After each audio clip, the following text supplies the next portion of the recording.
So what did you check out this month? I watched RoboCop, which we've talked about before. It's a great movie. If anybody hasn't watched it, definitely check it out. I'm actually watching that right now. As we record this. I followed that up with RoboCop 2, which I haven't seen in forever. And I know you talked about that too. I don't remember what you said. Probably doesn't matter because you're probably wrong. I said it was the sequel to RoboCop. Okay, well, you got one thing right then. I was really surprised at how different it was from the first one, because I remembered liking the second one a lot. But right from the opening scene, the tone is all wrong. The first movie had a lot of humor in it, but it was very kind of straight-faced. It was just there. The second movie really plays it up and kind of waves it around in front of you saying, hey, look, this is funny. And that makes it a lot less funny. That's what I need for movies when I'm watching them. I need them to tell me what I think and how I feel. And that opening scene actually made me think of Batman Returns, when everything's kind of going crazy in the streets and everything. And it also has kind of that same goofiness in a way. Do you feel that doesn't work in Batman Returns either? No, it works. Batman Returns, that's what Batman Returns is. But RoboCop 2 should feel like RoboCop, but it doesn't. Yeah.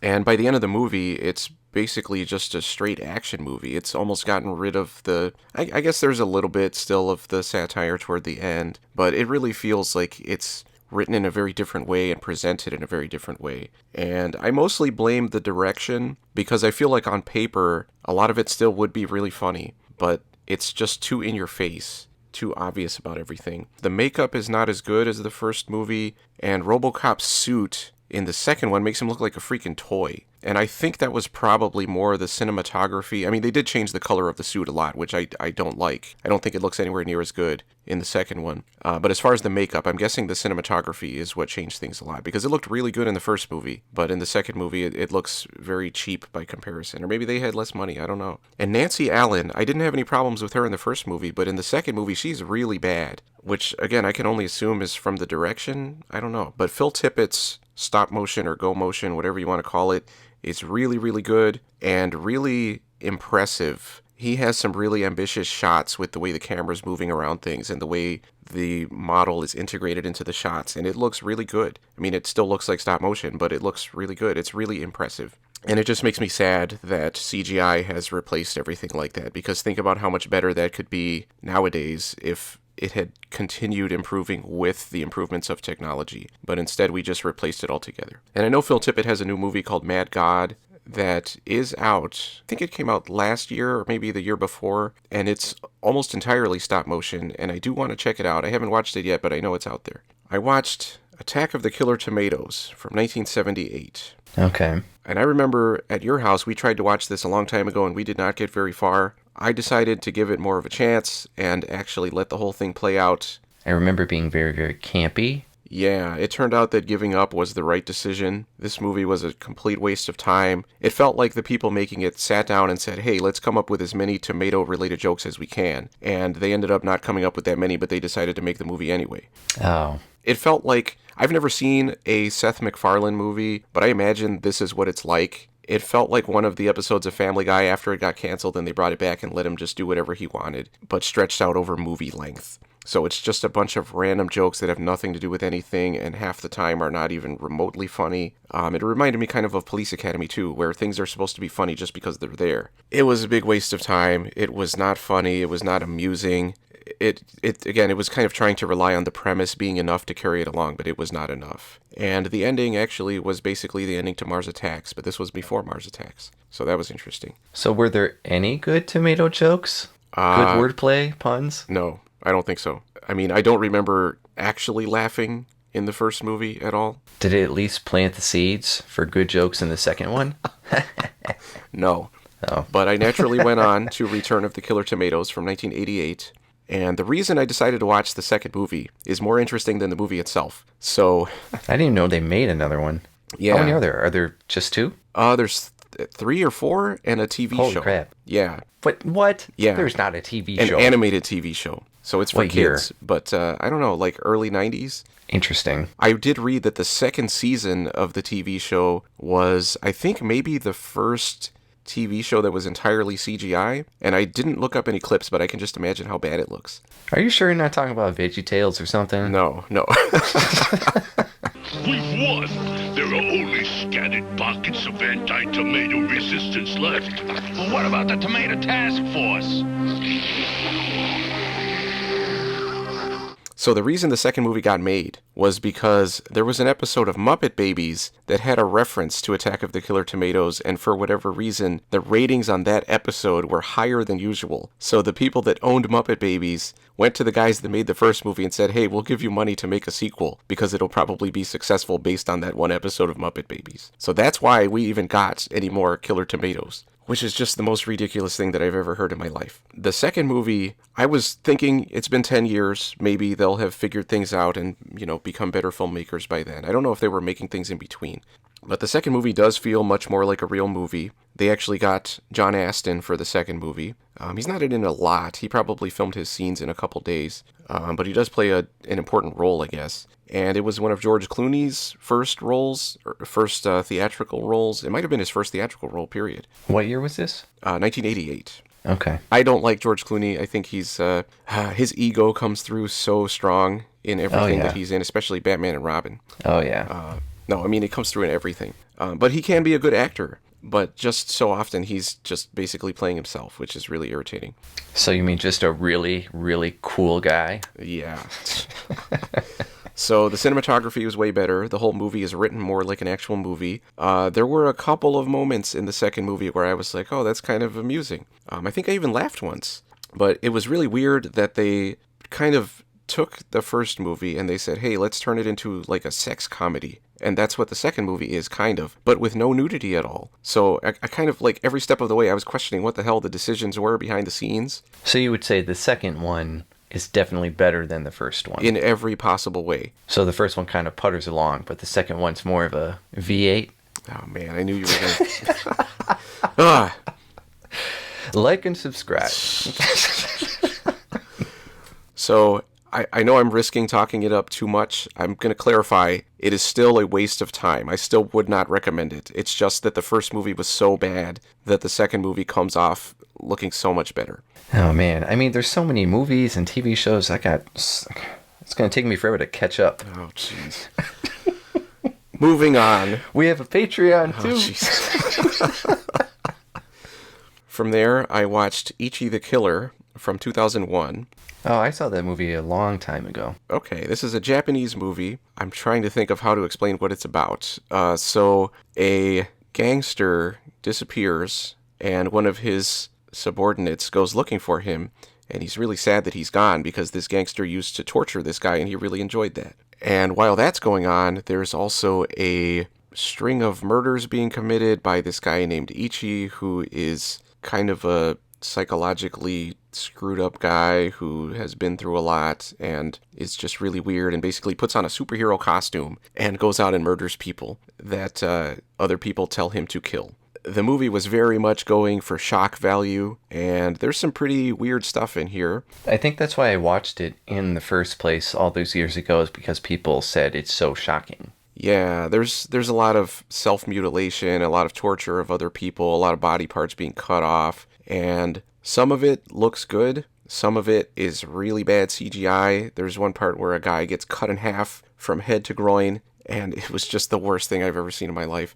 There are multiple scenes that end with entire rooms drenched in blood. It does have an actual story to it, and I actually was enjoying it for the first maybe third or half, but there were so many characters that I eventually started losing track of what the hell was going on, and the way it keeps going for that shock value really stops working when they do it so often and push things so far that it ends up just kind of losing its impact and feeling kind of stupid after a while. But I did enjoy the movie overall. It's not the kind of movie where you're like, yeah, that was a great movie. But it is a movie where I would say if that kind of movie appeals to you, if that sounds interesting, I would recommend checking it out. There were effective scenes in it, and it is a real movie. It's not just the shock stuff, but it was hard to follow. I compared it to Oldboy, but Oldboy is a much better movie, and Oldboy feels a lot more impactful with those shocking moments because they're not being thrown at you every 5 seconds, and it has a much stronger story. So I would say it's like an inferior version of Oldboy. I watched a TV show from 1996 to 1997. Thankfully, it only lasted one season, which was Tarzan: The Epic Adventures. Live action? Yes. So when I was a kid, I remembered seeing toys in the stores that said Tarzan the Epic Adventures, and they had all these cool monsters and stuff, and I was like, wow, that's cool. But as a kid, I didn't know it was a TV show. I assumed it was just one of those toy lines where in the 90s and back in the 80s too, you had a lot of those toy lines where it was just making up their own original characters, and then sometimes like He-Man, you'd get a cartoon with it to kind of promote it. And I just always assumed it was just a toy line, and I was like, this is weird. I don't know what this has to do with Tarzan, because I always thought of Tarzan as just swinging through the jungle and that's it, but there were all these weird creatures and stuff. Down the road, I eventually read a lot of the Tarzan books, most of them, and I really, really like them. I'm a huge Edgar Rice Burroughs fan, and Tarzan is by far, I think, his best creation. And I was very glad to see that this show portrays Tarzan as an intelligent person who speaks perfect English. I was afraid they were going to have him do the stupid yodel that he does in all the old movies, which makes no sense and has nothing to do with the Tarzan from the books. Thankfully, they only have it in the intro sequence, and it's only there in the first few episodes. After that, it never pops up again. Unfortunately, the guy playing Tarzan, Joe Lara, has two expressions, which are confused but also a little bit angry. He is pretty bad, and they clearly only cast him for his looks. And I guess he kind of looks like Tarzan, maybe. Despite what I just said about how they portrayed Tarzan, they completely left out everything that actually makes him interesting and compelling, which is his personality and his competency at dealing with whatever threats he's dealing with. A lot of the episodes in the show had him dealing with searching for his identity and trying to figure out who he really is and whatever, which I assume their approach was thinking, well, he was raised by apes, but now he's come to civilization and, you know, he's trying to figure out what he really is and who he really is and what his role is in life or whatever. But that's just me reading into it. None of that is actually in the show. These ideas pop up always coming from side characters saying, Tarzan, you need to figure out who you really are. You need to do some soul searching or whatever. And he does, but he never comes to any conclusions, and the next episode basically starts in the same point. So that was definitely not interesting. There was nothing like that in the books.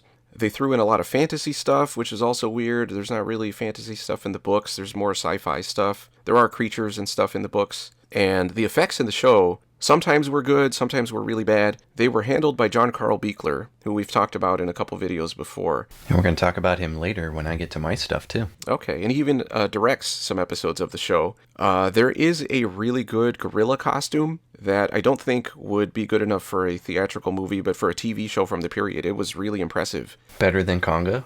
I would say probably. I remember Conga being... Oh, wait, Conga. I was thinking of Congo. Yes, better than Conga, yes. No, I was making a joke.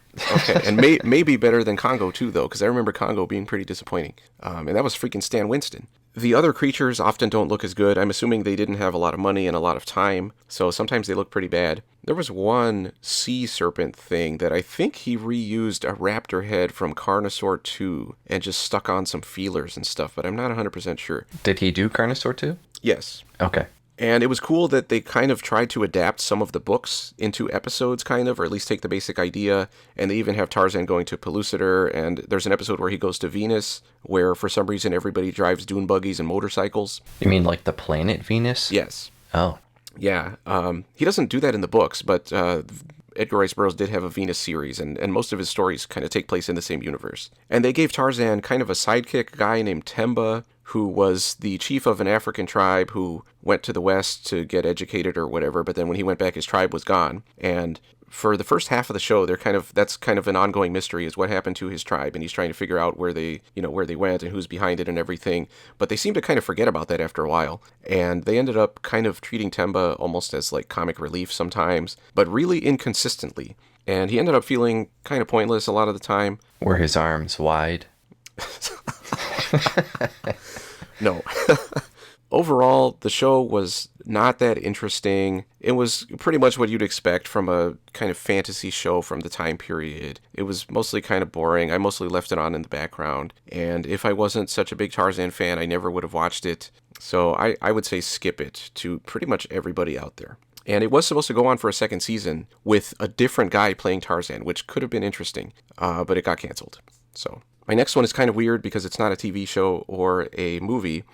This was a YouTube channel called Monster Island Buddies, where this guy does a bunch of videos using action figures of mostly Godzilla monsters and stuff, and does entire storylines with them that go on for episodes and episodes, and it's really, really funny. Is it supposed to be funny? Yes. Okay. It's entirely comedic, and it's really funny.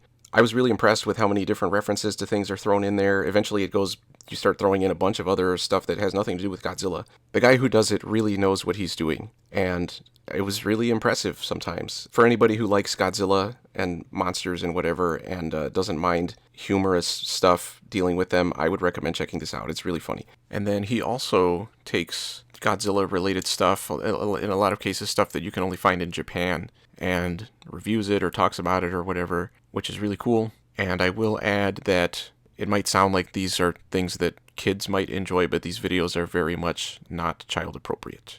And I have no affiliation to this channel. We don't know any of these people or anything, so I don't want it to sound like I'm promoting something like that. I just really enjoyed these videos. Speaking of Godzilla stuff, when are we going to do our next Godzilla movie video? I actually put it on the schedule for 2030, so it's coming up. We got to get started on that soon. Oh, good. That's all I watched. I read His Majesty's Dragon by Naomi Novak, which was released, I think, in the UK as Temeraire. This was from 2006. This was a book that had no interest to me based on the concept. I read it for a book club. It's set back in the Napoleonic Wars, where it's kind of like an alternate reality where these various armies of the world have dragons that they use in combat. That's really the only difference from normal reality. And the book follows a Navy captain who ends up coming into possession of a dragon. And these dragons are intelligent, they can talk, they sometimes are smarter than the average person, and they kind of form bonds with people. And he ends up forming a bond with this dragon and going into kind of the aviation service or whatever. I don't remember what they call the whole dragon thing. But the majority of the book is just the relationship between the two of them. And I ended up really liking it, which, again, I wasn't expecting to. That concept does not sound interesting to me in the slightest. And a fantasy book from 2006, also, that doesn't appeal to me. I like old fantasy stuff, but newer fantasy often feels too juvenile and just, I don't know, a lot of times the writing is really bad. But this book was really, really good. It did not feel like something from 2006. It felt way older. I liked it a lot. I really liked the focus on the characters and their relationships. It didn't feel completely realistic sometimes in that sense, but the characters are so likable that I ended up liking it a lot anyway. And there's not really a lot of plot progression for the first 2/3, which I actually, again, really liked because it was focusing entirely on the characters. And it's basically them both going through their training and just getting to know each other and dealing with other characters on the side. And there's not even a lot of conflict at that point. It's mostly every once in a while somebody will come in that's kind of an asshole or something, and they'll have to, deal with that. It's not until about 2/3 of the way through that you start getting some combat. And I was kind of wondering how that was going to work, given that it was coming in so late. But she actually really fitted in really well, and her writing of action scenes was really good. I was really impressed with that, because there are some writers that do not handle that well, and she handled it really well. So if you are into fantasy that is really character focused, I would say something like The Name of the Wind was another thing where I didn't really care about the plot. I didn't really care about what was happening on the larger scale. I was just enjoying it for every individual scene along the way. That's what this reminded me of. Although I will say, if you've read this and not read Name of the Wind, I thought Name of the Wind started out really boring, and it took maybe 100 pages before I really got into it. But once I did, I thought it was great. This book was actually kind of the same. I wasn't into it at first because I didn't like the concept, especially the dragons talking, because you don't even get an explanation for that until pretty far into the book, and it turns out they just listen to people through their eggshells before they hatch, which, again, is not really convincing. There are certain elements of the book that you just are kind of supposed to go along with. But they're not too bad. They're not too distracting or anything like that. I actually thought she did a really, really good job of making sense of the way the dragons are used in combat and the way people kind of interact with them in terms of riding them. And because these dragons are big enough that they have entire crews of people on them. They're essentially ships that are flying through the air. And there are different types of dragons that have different abilities. And I was really glad, too, that the main character wasn't some super important person or the one guy that figures out how to defeat the enemies or whatever. He's just a normal guy, basically. I really like it when stories like this deal with just kind of a normal person who's on the bottom level of things. And eventually the dragon, Temeraire, does turn out to be more important, kind of, which I don't know. I kind of wish that didn't happen, but I didn't mind it too much, maybe because it came in so late in the book. But I definitely will be going on. I think there are 10 books or 9 books in the series, and maybe some short stories. So I definitely want to continue on with these.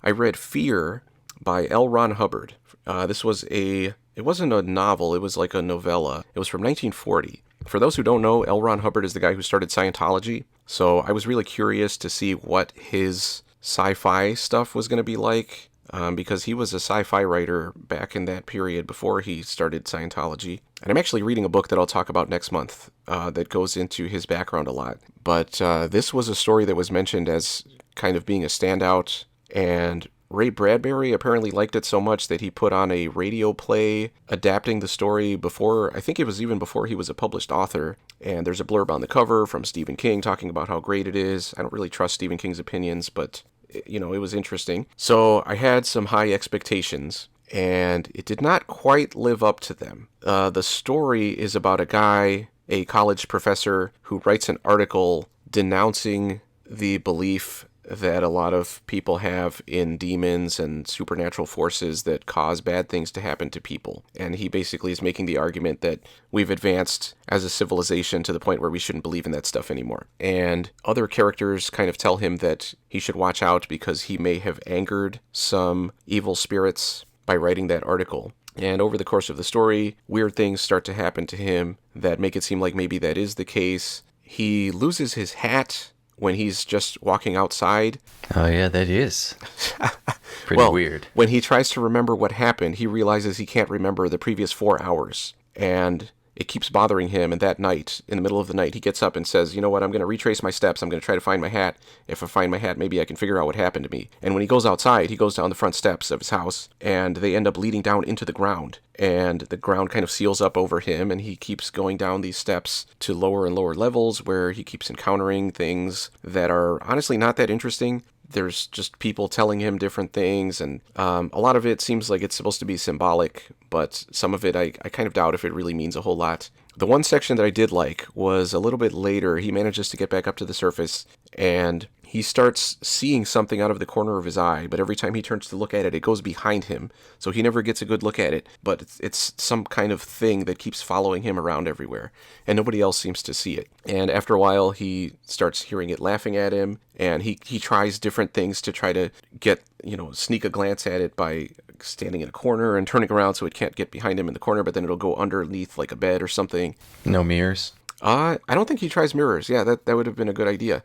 He tries locking it in a bathroom at one point, but it somehow gets out. And I liked that section. That section went on for a while, but I thought the writing was better in that section, and I thought the idea was cool. Part of why I didn't like the writing in the earlier sections was it was kind of vague at times, where you're kind of trying to picture what's happening, but you only have a very slight idea.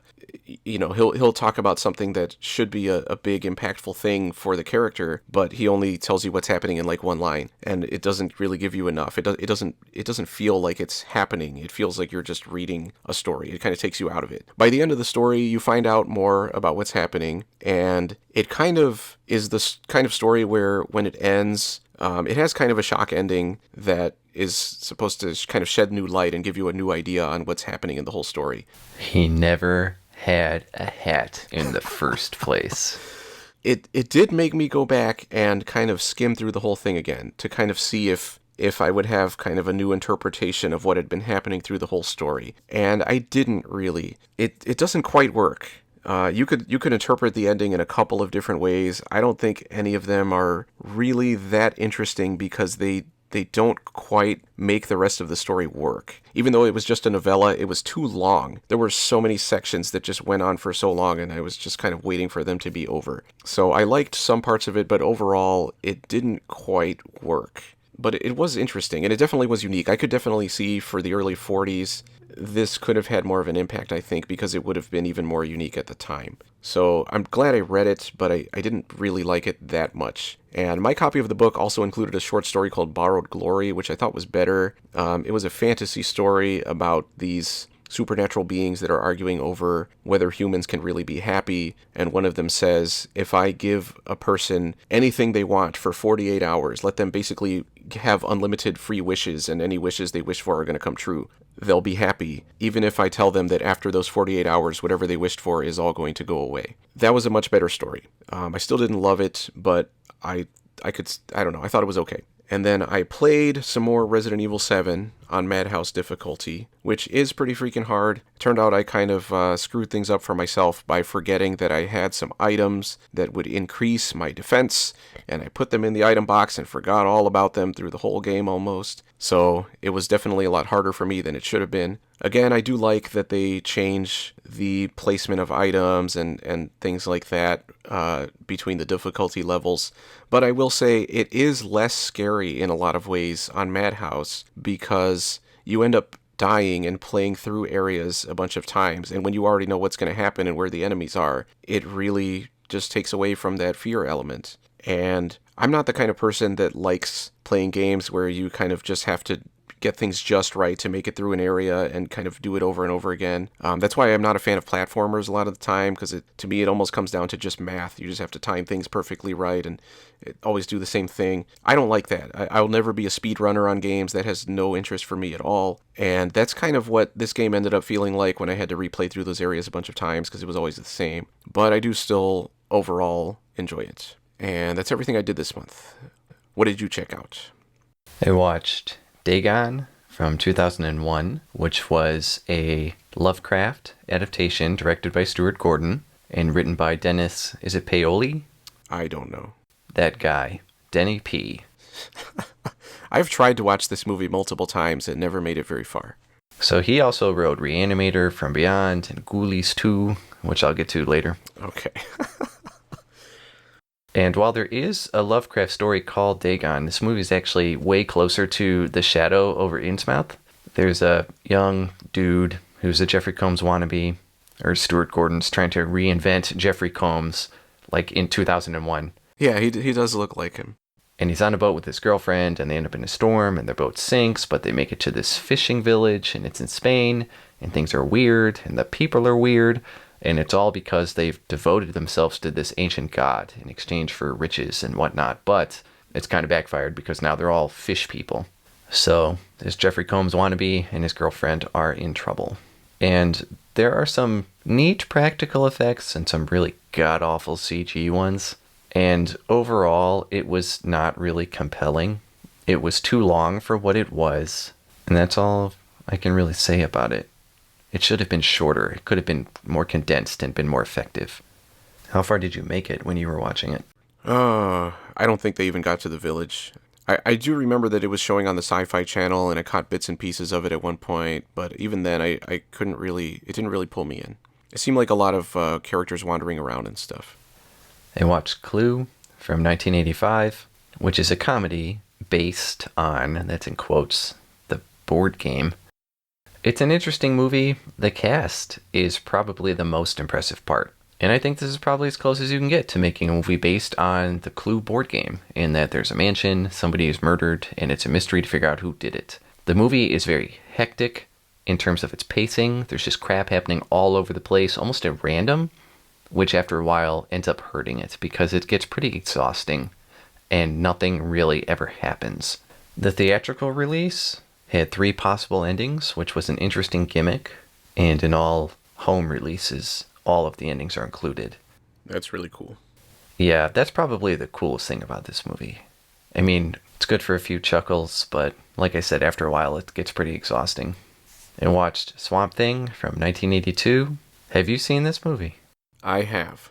So it's a Wes Craven movie with Adrian Barbeau, Ray Wise, and Kamal Khan about Ray Wise doing his experiments in the swamp and becoming Swamp Thing when, stuff blows up and he gets shot and all that stuff. And Kamal Khan's goal of using Ray Wise's research to become immortal, right? Isn't that what he's doing? It sounds right. Swamp Thing is actually played by Dick Durock, and the special effects and the costumes in this movie are just not good. Swamp Thing in particular, for being on screen so much, looks like crap. And Khan's transformation, I keep saying Khan, but it's really Louis Jourdan. Kamal Khan is his character in Octopussy. His transformation at the end into whatever the hell he's supposed to be was even worse than Swamp Thing. It was so terrible. I think the worst part was, do you remember this part? Vaguely. Doesn't he turn into like a werewolf-looking thing? Yeah, it's some kind of beast thing, and the eyes are just googly eyes slapped on a Halloween costume. It looks so bad. Yeah, I remember thinking it was pretty bad. The movie is played straight, And man, there is so much nudity in this movie. Was this before PG-13? Because this was only rated PG. It might have been. That's weird. Maybe I watched it on the Sci-Fi Channel because I don't remember. I know it. Yeah, I think I might have just watched it on the Sci-Fi Channel because I don't remember any nudity. Yeah, they definitely would have cut that out. You probably lost 25 minutes. That probably made the movie better. They're cutting out 25 minutes. Yeah. And I followed up with Return of Swamp Thing, which was made 7 years later. Have you seen this one? Yes, but that would have been probably when I was a kid. You probably liked it as a kid way more than the first one, I would think. Yeah, I think so. This one was a weird movie. It was played very light. It was a comedy, and it starred Heather Locklear and all of her terrible acting. And Louis Jourdan, again, plays the same character as the main villain, despite being completely decimated in the first movie. I'm pretty sure Swamp Thing threw an axe through his chest or something. I don't remember. And I was really interested to see how they were going to explain that. And eventually they did, but it was, we found him out in the swamp. And this movie plays out like an Adam West Batman episode. There's an evil laboratory with bright chemicals all over the place. Jourdan walks around spouting out ridiculous Batman villain dialogue. There's these two annoying kids who can't act, and their whole purpose in the movie is to get a picture of Swamp Thing. The one made me think if Bobby Hill became a live-action character, would have been this one kid. Swamp Thing is played by Dick Durock again, but he talks like a normal dude, and he makes jokes and stuff. It was really weird. And that sex scene with him and Heather Locklear, which I'm not joking about, was even weirder. Do you remember that? No. The effects were way better in this movie, though, especially in the lab, because there's this crazy scientist who's trying to use Ray Wise's research and mix animals with people and stuff. So there's these failed hybrids. It looked pretty cool. But the movie itself was just a weird thing, especially compared to the first one. I will say that the comics do get pretty weird, and Swamp Thing does bang people, so... I watched Ghoulies from 1985, and despite being called Ghoulies and having a ghoulie on the front, this movie isn't really actually focused on any of the Ghoulies. Even though everything about the marketing makes you think it's going to play out as a Gremlins type thing, it does not. And I know it was made to cash in on the success of Gremlins. It's really focused on the main dude and his descent into being a magic weirdo, doing all these rituals in his basement with Detective Benson, and resurrecting his dad, who was also a magic weirdo who doesn't have time to smell cars. The Ghoulies themselves were, what was that guy's name?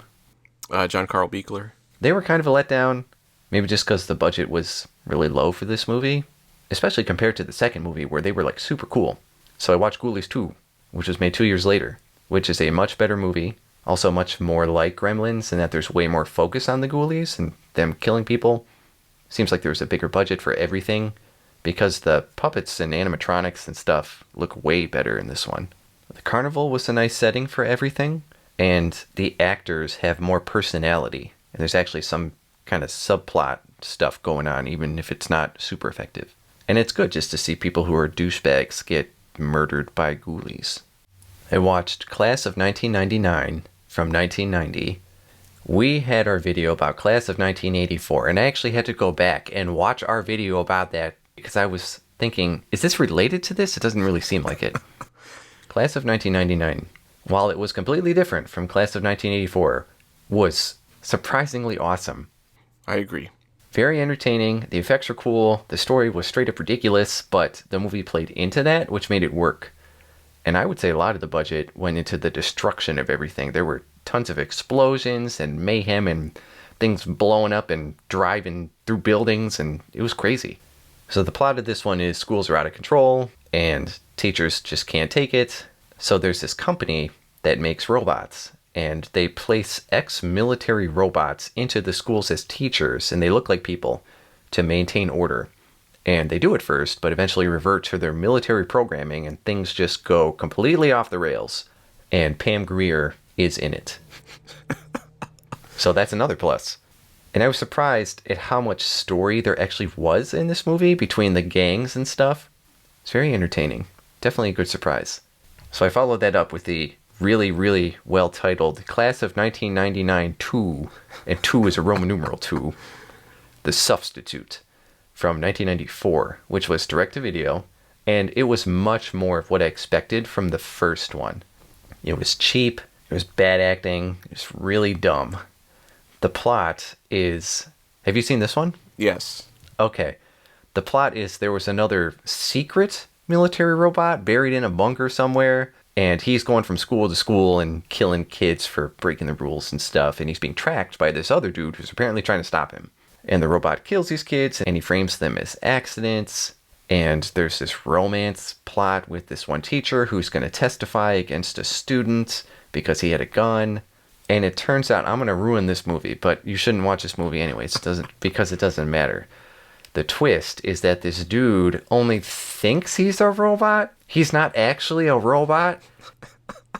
He's just a dude who acts like a robot, thinks he's a robot, and apparently, I think he got shot at multiple times too, but he doesn't react because he thinks he's a robot, so that makes him not react? I don't know. Bad action choreography, bad cinematography, bad acting, bad characters, bad writing. I remember it being pretty funny, though, unintentionally.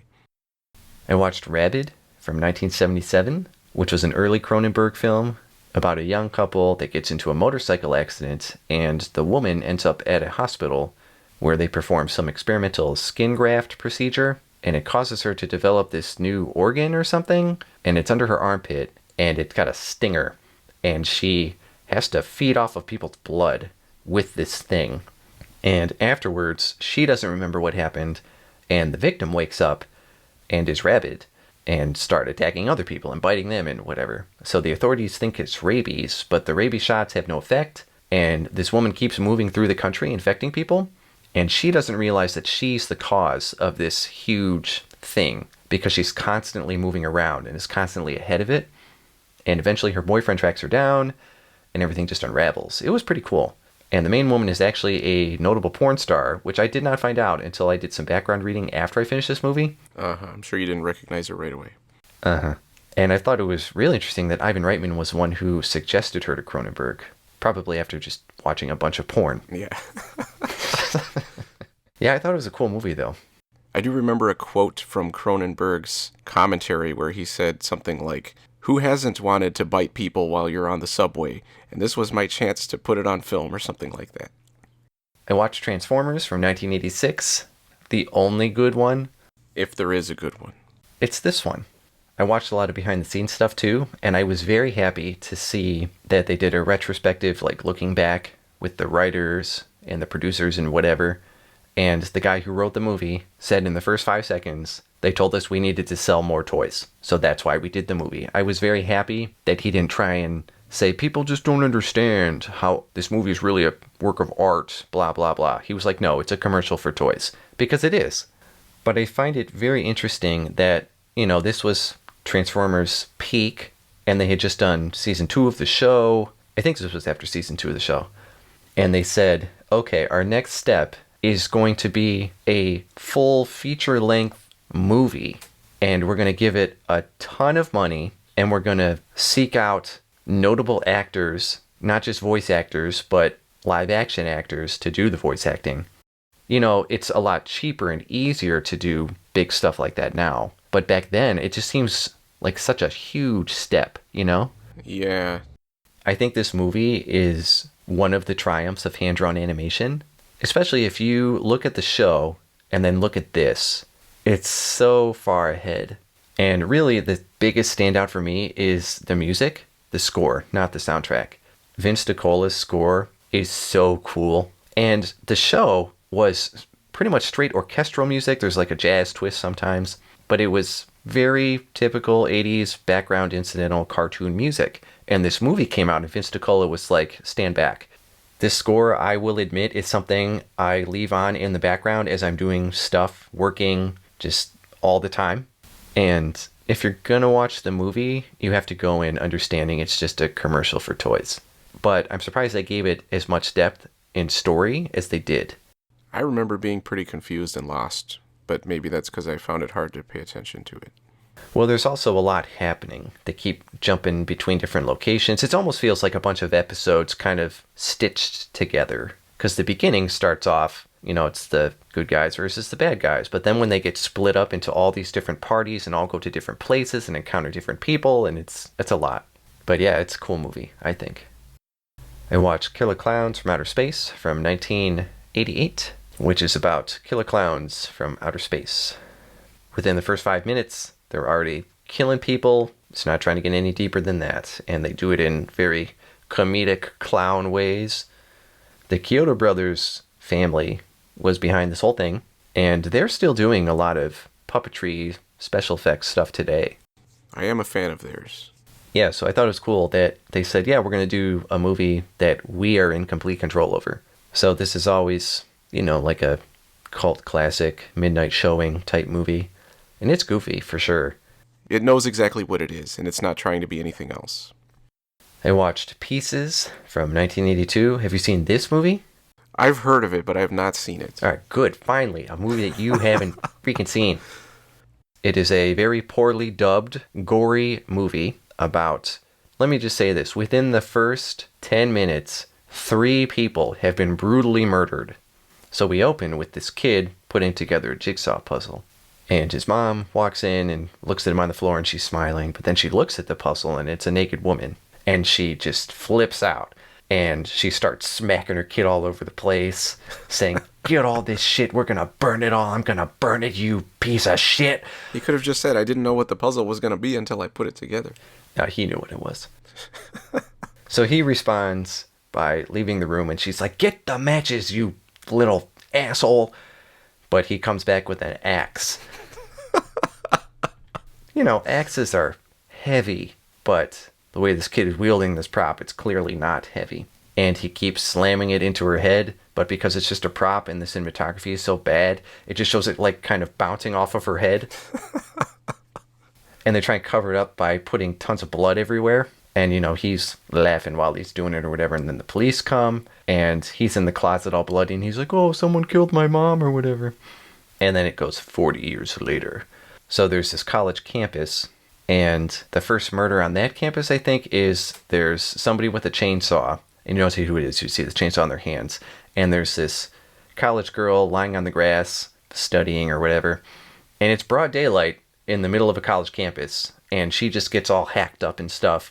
But apparently nobody notices or hears any of it. So that was good.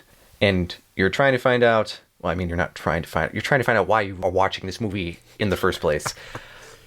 But the mystery is, who is the killer? Who did this kid grow up to be? And there's all of these red herrings. But his goal is to chop up all of these women. And just like the puzzle, he's going to make... He's going to take these body parts and put them together. Oh, man.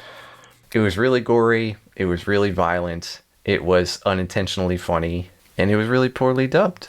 Lots of good quotes, too. Something about f***ing on a waterbed.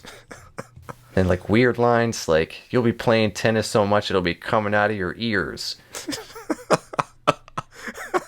At one point they put an undercover cop as a tennis instructor. And... she's supposed to be a former pro, and they have this whole sequence where she's playing tennis against a student, but it is so clear that neither of them know how to play tennis. And it's not even quick camera cuts to kind of hide it. It just holds the camera on, and she kind of awkwardly swings it and, barely manages to hit it. It was so dumb. I watched Rosemary's Baby from 1968, which I have actually never seen before. Despite it being, such a classic. And the only knowledge I had of it was, through pop culture and references and all that stuff. So I thought it was good. I thought Mia Farrow did a really nice job of taking her character from kind of a happy-go-lucky, ditzy, young, new wife to what she ended up at the end of just kind of accepting everything and really acting like, yes, the gravity of the situation is real. I was afraid she was going to stay too ditzy, even when she shouldn't have been by the end. I thought her husband, his character is probably the weakest for me, because he kind of just shifted immediately to the devil-worshipping side. Didn't even seem to take that much, and it just kind of happened. I thought it was good that they did not show the baby. Don't you see an arm or something? Or a hand? You see a hand, but that's it. I thought it was pretty good. I will just say that I read the book before seeing the movie, and it is one of my favorite books that I've ever read, probably my single favorite horror book. And by comparison, I thought the movie was a lot weaker because in the movie, things are there on the screen for you to see, and you know exactly what you're looking at. But in the book, there is way more ambiguity as to what's happening, and that's a big part of the book. The whole time you really are questioning what's happening. I thought the book was way better. Just by nature of the medium, it's just a better story for a book than it is for a movie, I think. I watched A Scanner Darkly from 2006, which is based on a Philip K. Dick story. I think it's titled the same thing. And Keanu Reeves plays a narc and wears this suit that constantly changes his appearance so nobody actually knows who he is. And, you know, there's futuristic stuff, so there's a bunch of narcs that are wearing these suits. Wasn't that directed by Richard Linklater? Yeah, and it was all animated, but rotoscope animation, which I'm sure took a long time, back in 2006. But it didn't really add anything to the movie, and I did some background research, and the reason he did it was, he said, there's not enough animated stuff for adults, so that's why I did it. Which doesn't really seem like a good reason at all. Yeah.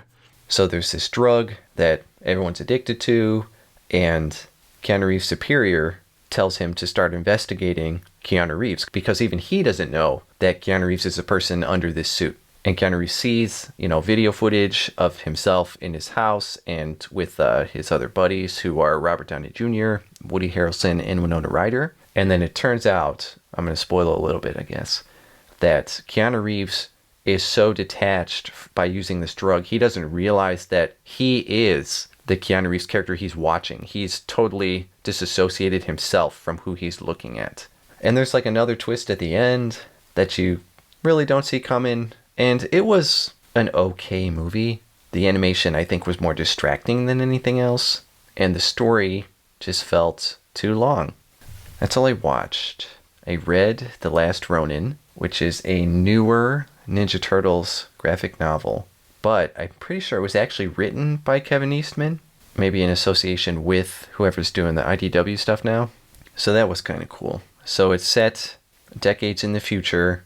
New York is all futurified, and it's been taken over by the guy who is the Shredder's grandson. And the only turtle left is Michelangelo. Just imagine a grindhouse Charles Bronson type character who's just out for revenge and is just badass and whatever. But he's a giant turtle.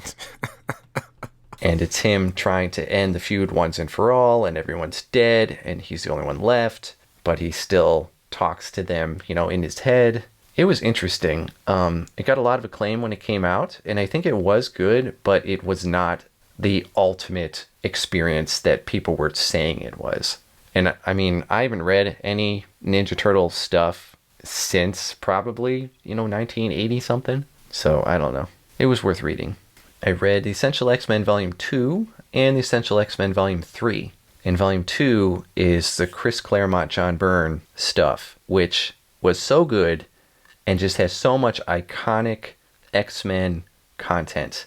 You think about all of the other media that pulls from that era. Yeah. It's insane. There's a reason that's what they keep going back to. Like most of the 90s cartoon was pulled from this era, right? Yeah, they just switched out some of the cast for the characters that were more prominent in the comics at that point. Like you got the arcade stuff. Wasn't there an entire game, like on Mega Drive or something, based on that? Arcade's Revenge, I think.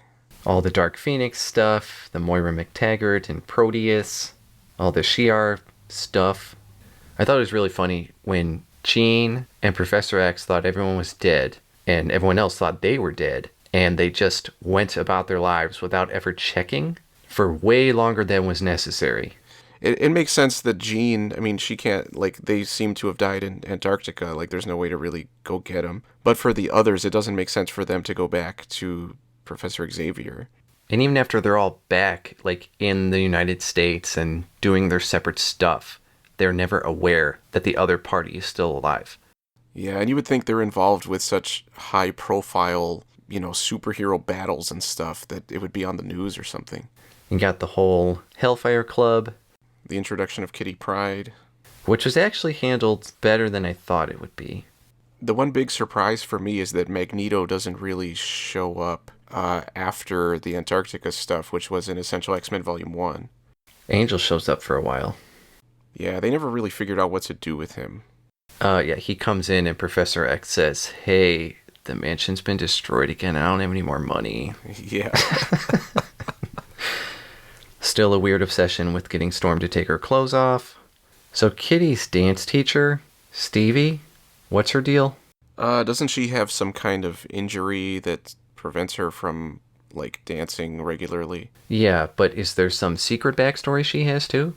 I don't think so. I think she's just a side character. That was something that Claremont actually liked doing, which I also appreciated, was having side characters that are just kind of normal people, instead of everybody being a superhero or having, you know, some kind of secret where they end up having powers or whatever. Yeah, Wendigo. You get Wolverine's brown costume for the first time. Sorry, these are in black and white. Yeah. Then Volume 3. Oh, I thought it was interesting that so many people are in love with Storm. Well, not in love, but attracted to. You know, Dr. Doom, like, captures Storm, and he's like, man, I wish we could have, like, been together. And she's like, yeah. And then Dracula kidnaps Storm, and is like, man, I wish we could have been together. And she's like, yeah. Yeah, there's a series of novels that came out, I think in the 90s, an X-Men trilogy, where Dr. Doom gets his hands on a cosmic cube and alters the Earth to fit his own image or whatever.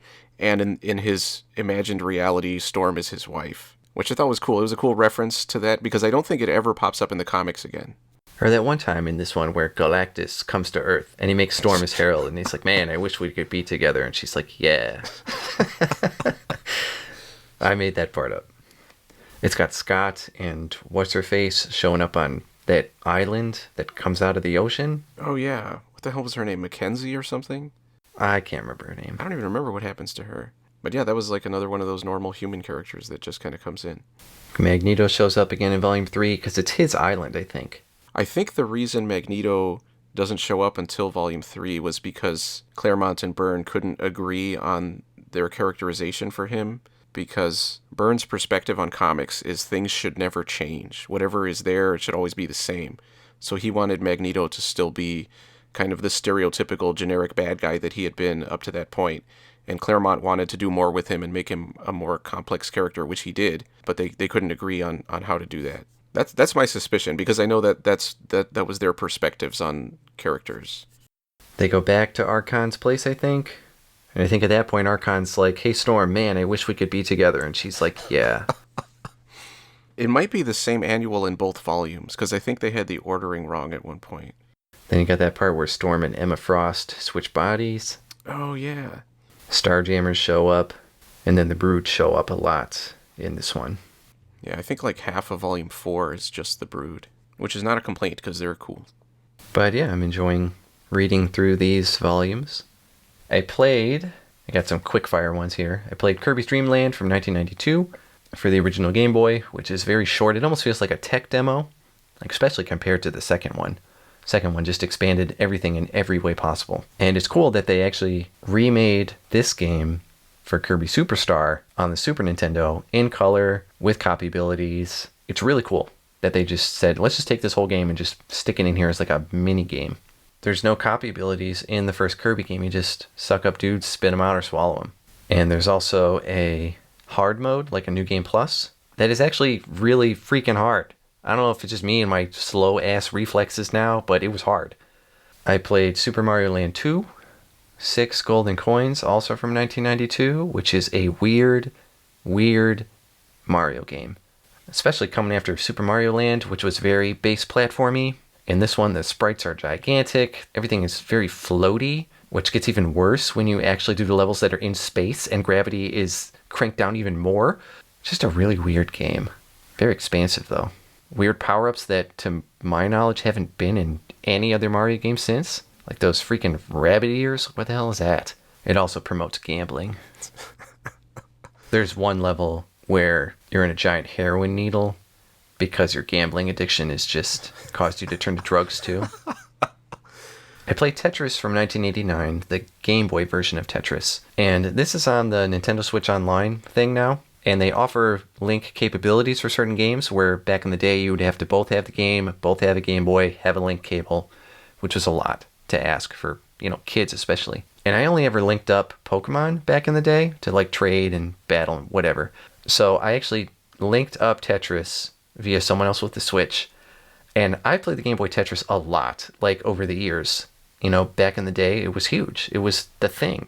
And it was just so cool to see for this game that you're so familiar with, that there were all these different screens that you've never seen before. There was all this different music that you never heard before. It was so cool. It made me very happy. And it's Tetris. And it's, base Tetris. So, of course, the person I was playing with was like, hey, how do I, like, hold pieces or see more pieces ahead? And I was like, dude, this is f***ing, like, your great-grandfather's Tetris, all right? You're lucky to even have so many pieces here. I played Canon Dancer, which I think was originally an arcade game that was maybe made by the same guy who made Strider, and it really feels like a Strider clone. And it's really, really hard, but it looks really, really cool. Like the animations, the sprite work, the backgrounds, everything is really nice, but it's just arcade infuriating, if that makes sense. Like if I were playing this in an arcade, I would go for about 5 minutes and say, okay, I'm out of money. So luckily there is an option if you want to keep playing through the game without being incredibly frustrated at really unfair things, to just make yourself invincible, which I actually did after a while, just because I couldn't go more than half a step without getting killed, and I wanted to see the rest of the game. So that was cool. I played a lot of Neurovoider, which I probably talked about, I don't know, a year or so ago, which is a roguelike with robots set in the future, and you got all these guns and stuff, and you're just trying to make your way through all these levels, and it's cool. I like it. I'm not a huge one for roguelikes either. I played Final Fantasy Theater Rhythm, Final Bar Line, which came out this year, and it is you remember DDR, right? And Guitar Hero and stuff? I never played them myself, but yes. Yeah, it's that type of gameplay, but because it's in a Final Fantasy package, there's a lot of RPG elements to it. So while the gameplay itself is you matching inputs with your controller and whatever, you're actually setting up your party, trying to complete quests. It's deeper than I thought it would be, and I've never played a game in this series before. This is the first one. So every time I saw it, I was like, yeah, you're just pushing buttons and whatever, and they're doing goofy little stuff in the background. But the stuff in the background they're doing is stuff that you have actually set up to tell them to do. So I'm playing a lot of it, and it's a lot of games. I mean, you got the whole main series, plus a bunch of spin-offs, plus there's DLC coming out too. The base game has over 350 tracks. And Final Fantasy's got some good music, man. I mean, just showing the classic series being, basically one dude, of how iconic all of those songs are. It's crazy. And I'm a classic Final Fantasy guy. Like, I only went up through 13.2. I haven't played any past that. But I'm really enjoying this game. Just to be able to, listen to the music and have a game that goes along with it. And speaking of Square Enix and stuff, so I found this game that was directed by the same guy who directed Final Fantasy 6, 9, and 12, which by coincidence happened to be my favorite games in that series. So I was like, why haven't I heard of this game before? And it's called Dungeon Encounters. Have you heard of this game? No. He took the base elements of a JRPG and said, well, really, what are you doing? If we strip away all the story, if we strip away all the character background, like, what's actually happening? And that's what this game is. So the premise, and that's in quotes, is one day a labyrinth appeared and these people went to check it out. And it's like, all right. So graphically, it is extremely simple. You're literally walking around on a bunch of squares, because that's what a JRPG dungeon would be, is really just kind of walking around, running into battles, leveling up. So you're walking around a bunch of squares. You walk into a certain hex code, and that's a battle. And the battle is just portraits, yours on one side, enemies on the other side, and you do your attacks and crap. And you level up and you keep going, and you just keep going deeper and deeper into this labyrinth. There's not really a bunch of story. The characters' backstories are like maybe 2 paragraphs per person. It doesn't really matter. They're very interchangeable. Shops and stuff are just certain squares that you go to. When you heal, you just go to the square with that certain code on it.